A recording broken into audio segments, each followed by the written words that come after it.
I have a question for some of my fellow canners out there. And let me know what you guys think. If you guys would use it, strain it, or would you toss it?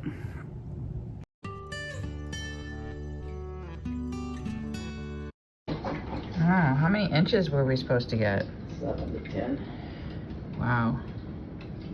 So I decided to get an old chalkboard out and start writing all of my recipe ideas that I wanted to make for the week, kind of like a meal plan type thing.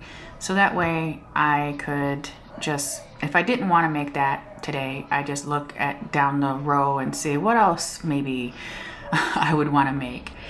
Having this on the wall has definitely made it a lot easier for me to come up with different recipes throughout the week. And I may end up having to get a bigger chalkboard because I do like this type of a system that I have going on here. I think I'm gonna have to use this same ideas for just to write down everything that I need to get done that day and just random tasks. It just keeps you focused, keeps you focused on what needs to be done throughout the week. Yeah, I think I'm going to get a bigger one to put on this wall right here. It will look really nice. Okay, so you remember those pepper plants that I pulled up in October or November out of my container gardens to see if they would overwinter in my basement? Let's check them out. I'll show you.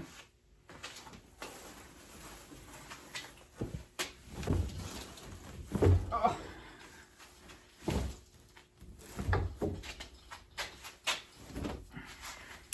I have to keep it covered because my cat will get up here and eat everything. So let me turn the lights on and show you what all I got going on. Get the red light off. Here we go. Okay. So, 1 second. So 5 of the 7 pepper plants has started to flower. I started giving it a little bit of water about 3 weeks ago, and then I turned on the lights for them to see what they would do, and they are starting to come back. And this one here is starting to get buds already.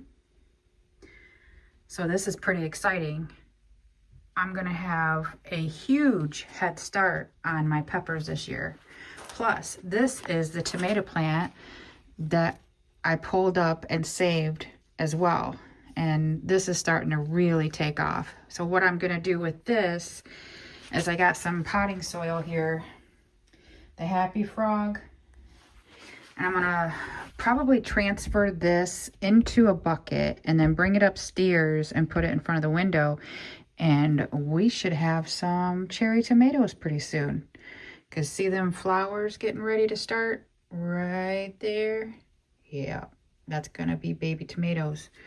So I'm gonna keep this covered. I'm gonna order a netting to put over it so my cat don't eat it, because these are very toxic to cats. Just about all plants are toxic to cats, just about. But so that's why I have this sheet covering it all the time so my cat can't get up here and eat it. But yeah, so that's pretty cool. So I got 2 that haven't done anything yet, and I'm not sure if it's still alive. Let me see. Ooh. Let's see. So normally if this part is green right here, after you do this, you should find like a little bit of green, but I don't think that it's alive. But I'm not gonna do anything. I'm not gonna get rid of it because I'm gonna see what it will do. And this one finally started doing something too. Oh, so that's 6 out of 7. This finally started to bud, see? You can see it right there. So that's pretty exciting, very exciting. So some of these are bell peppers and a few are banana peppers. I am so excited about this, guys. Peppers take the longest for me to grow. So when I saw somebody on social media saying that you can overwinter peppers in Michigan, and I'm like, what? Let me try it. One thing I'm not sure of is if this is the turmeric and the ginger that I brought in. I don't think that it's got any life left to it. But I'm gonna wait. I'm gonna wait a little while and see if it does something. So in this pot here and that one back there, I had ginger and turmeric in that I brought in from the garden because it didn't have enough time to do anything.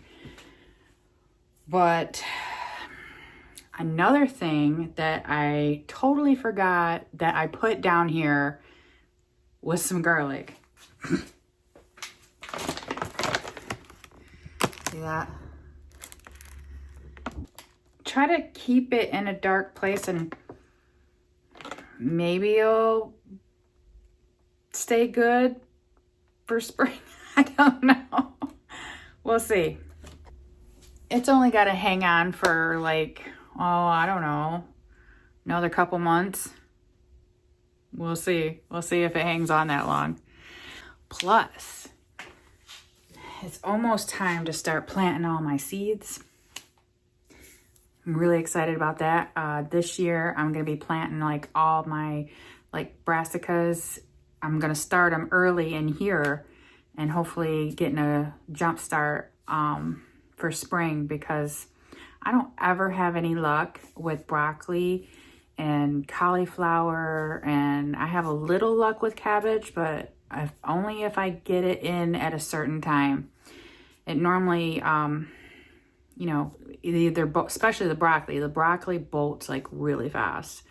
So yeah, I'm gonna get them started early down here, and then I'm gonna probably get my onions started too, in hopes that I'm gonna have a better year with onions this year, because we use a lot of onions. So I'm trying to grow as much as I can, and I'm setting a lot of new goals for myself, like getting my pantry down here cleaned up and restoring it back to how it was and not just like a catch-all place. This was meant to be our grocery store, you know, and our apothecary shop and our grow room, and that's what we're going to turn it back into again. We're just kind of waiting a little bit for the weather to warm up a little bit, because we have a lot of stuff to donate, and we're probably going to need a nice sized truck to do that. Yeah, but we'll bring you along for that when we do it and show you what we're going to do. I mean, we could have a rummage sale, but I just want to get it out and just donate the stuff that we don't use. Like, we have, you know, a couple of these salad spinners that can be donated. Old dehydrators that we're just gonna donate these. Blenders that can be donated. Crock pots. Anyway, yeah, lots of stuff. Plus, I have a question for some of my fellow canners out there. So I had noticed that some of the recent tomato sauce that I cooked up, like this here, has got black specks in it.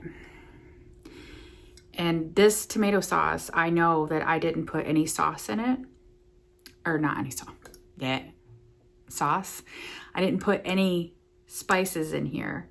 I didn't put any pepper. I didn't put any salt. The only thing that's in here is citric acid. So when I went to go use one of the newer ones, just plain tomato sauce for dinner, I noticed that there was like black speckles in there. And I'm thinking, where could that have came from, right? And I figured it out.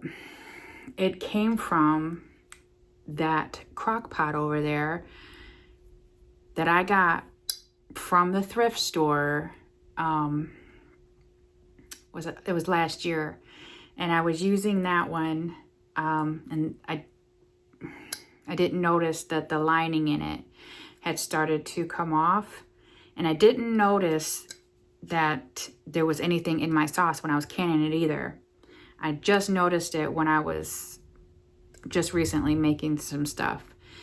So now, I mean, is that a waste? I mean, do I throw all of these jars out that I made with that because of the Teflon coming off on it? I mean, it's been sitting for a while. I mean, I would think that it wouldn't be any good. I mean, I didn't use the one that I originally had found because in fear of, I just don't want to get sick.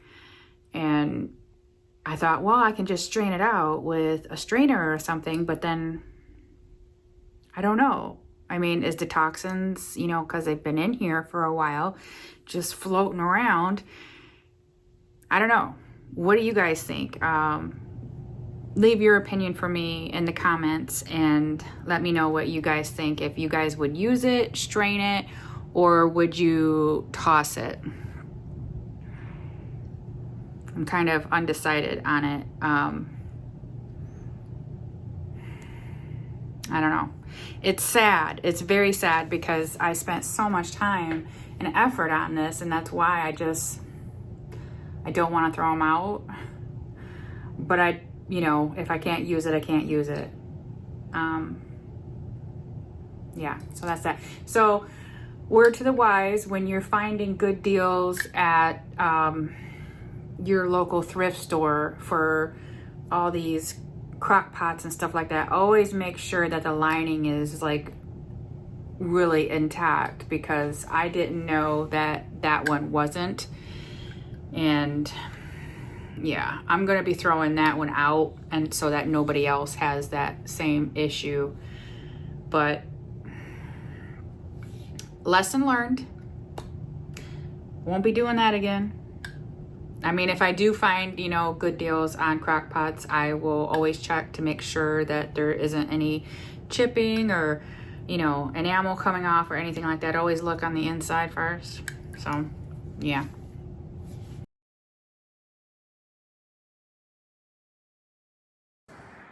Who else is out here in 10 inches, 12 inches of snow trying to get food and water out to their animals?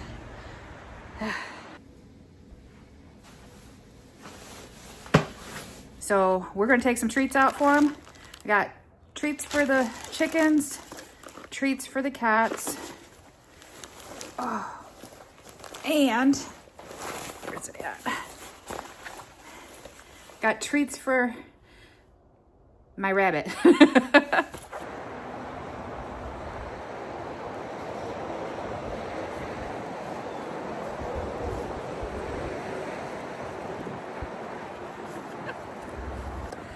I hope my girls know what I'm going through to get to them. Y'all doing okay? I know, it's so bad, isn't it? You guys being nice, staying warm?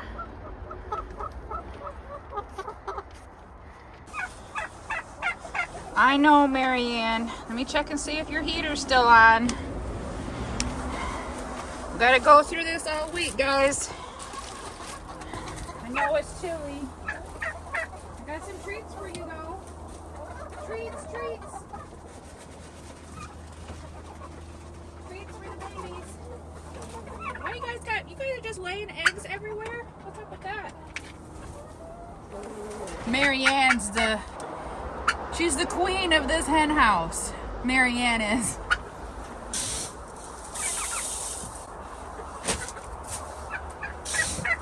And I brought you a treat. Yes, I did. There it is. Looky there. I'm getting eggs every day. Oh, ladies. I appreciate you. Ah! Try to go where my footprints are. Oh my goodness. Oh, this snow is heavy. See how pretty it is though? I love the snow. It's so pretty. Uh-oh. Come on. Uh-oh. There. Hey guys. Everybody okay? Oh baby. I'll fix you guys' stuff up. Hold on. Oh, why y'all keep knocking y'all your stuff down? That's how it's gonna keep y'all warm. I brought treats for everybody. Treats for everybody.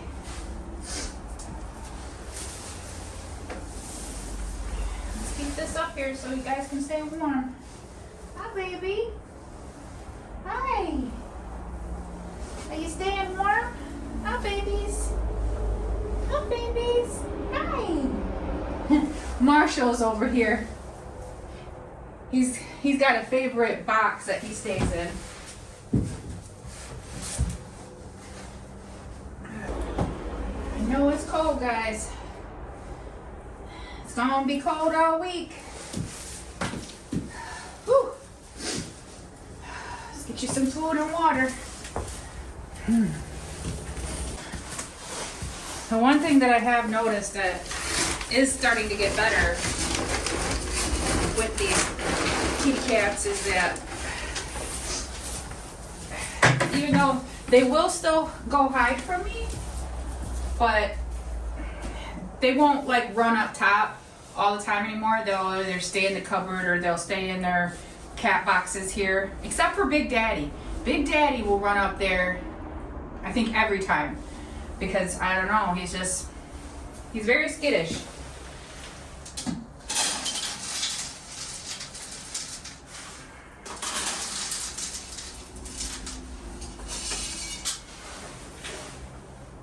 Got food in your water.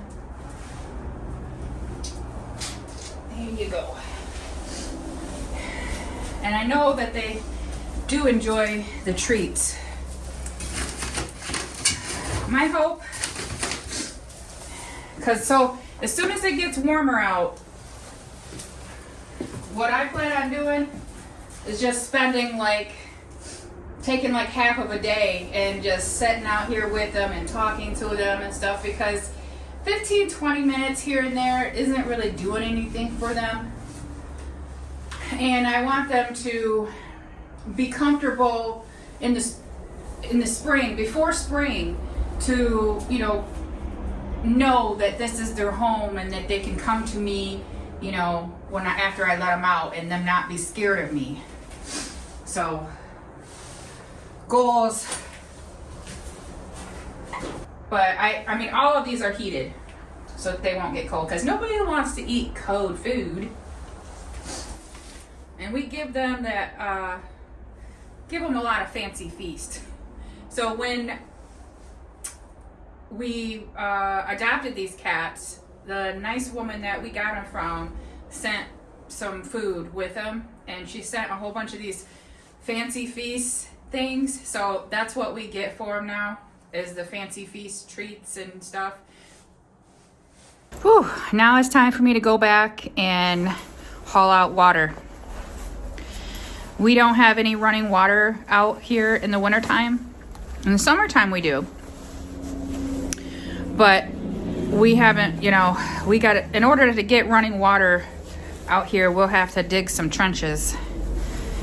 And, well, that will be nice when that happens, because I'll tell you, hauling out water to all the animals constantly in the wintertime, it gets kind of hard, especially in the snow. And I'm not going to show you that because it's a lot hauling out water. It's too heavy for me to carry buckets and the camera too. I wouldn't change it for the world. I love my animals and I love this life.